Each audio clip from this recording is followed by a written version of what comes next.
St. Lucia is adopting a strategic, forward-thinking approach to national development as the Ministry of Economic Development convenes a series of stakeholder consultations to help chart the country's course over the next 15 years.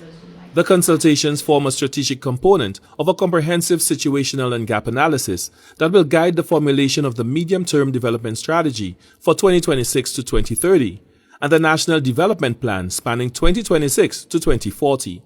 Chief Economist in the Ministry of Economic Development, Charlene Louise-Regis, says the initiative represents a deliberate shift towards deeper, more inclusive national engagement, ensuring that the country's development agenda reflects not only institutional priorities, but the collective vision and aspirations of its people. This time around, we have pursued a more participatory approach, ensuring that the medium-term development strategy is people-centric.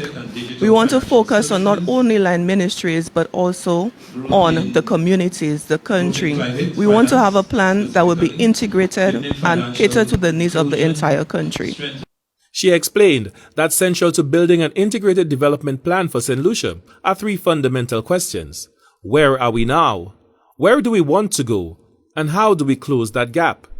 Supporting this national effort is Christian Crespo, Executive Director of the CLARE Center for Latin America and the Caribbean, which is collaborating with the Caribbean Development Bank to strengthen monitoring and evaluation systems across the region.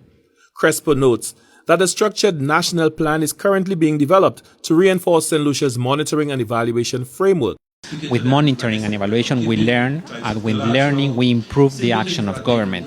So that's why the role of what Clear LAC does is very important, right? Because we strengthen institutional capacities, we strengthen individual capacities through training, and we strengthen the enabling environment for monitoring and evaluation and evidence use across policies in St. Lucia government. Pivotal to the exercise is Leve Global, the Trinidad and Tobago-based consultancy leading the situational and gap analysis. Chief Operations Officer Kevin Wilson explained that the team is conducting a comprehensive review of between 15 to 20 sectors across the economy, spanning both productive and social areas. While previous development strategies are being examined for context and lessons learned, Wilson emphasized that the primary focus is forward-looking, crafting a practical, future-ready roadmap that positions St. Lucia to respond to emerging global trends and national priorities. Yes, we have reference to the past documents, but really and truly we're in a new dispensation. At the beginning of the session, we spoke about the global trends, things that are happening. There's unrest, there's climate change, there's digital disruption, AI. So those are a lot of new things that would not have been considered in the previous strategy. So we really want to look forward. We want to consider not just St. Lucia in isolation or in a vacuum. We want to consider what are some of the global trends.